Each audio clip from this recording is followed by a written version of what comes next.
Усім прывітанне. Сёння прыгатуем страву беларускай кухні талалуй. Гэта прасяная каша з гарбузом, рэцэпт з вёскі Клін Хоцімскага раёна. Кашы займалі асаблівае месца ў беларускай кухні, асабліва ў абрадавых традыцыях. Гэтыя стравы адыгрывалі важную ролю ў культурных і рэлігійных рытуалах, іх гатавалі на куцю і каляды, а таксама падавалі на вяселлях, рэзьбінах і розных царкоўных святах. Кашы сімвалізавалі дастатак, здароўе і дабрабыт, што рабіла іх абавязковым элементам святочнага стала. Што тычыцца гарбуза, ён займаў важнае месца ў беларускай кухні, дзякуючы сваёй даступнасці і высокай пажыўнай каштоўнасці. У мінулым гарбуз быў асабліва папулярны ў сельскай мясцовасці, так як добра рос у мясцовых кліматычных умовах і мог доўга захоўвацца. Гарбуз не толькі дадаваў разнастайнасць у рацыён, але і сімвалізаваў урадлівасць і дастатак на беларускім стале. Паехалі, але для пачатку падпішыся. Проста заліваем вадой і добра прамываем, падрыхтоўваем гарбуз і наразаем яго невялікімі кавалачкамі.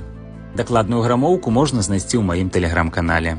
У гаршчок перасыпаем прамытае проса, дадаем гарбуз, солім і заліваем вадой. Ставім у духоўку на 50 хвілін, першыя 10 хвілін пры тэмпературы 200 градусаў, а затым памяншаем да 180. Калі каша будзе гатовая, дастаем яе і добра змешваем, каб не засталося кавалачкаў гарбузы. Пасля гэтага заліваем гарачым малаком, дадаем цукар і зноў старанна змешваем. Падпісвайцеся, ставце падабайкі, пішыце каментары і смачна есці!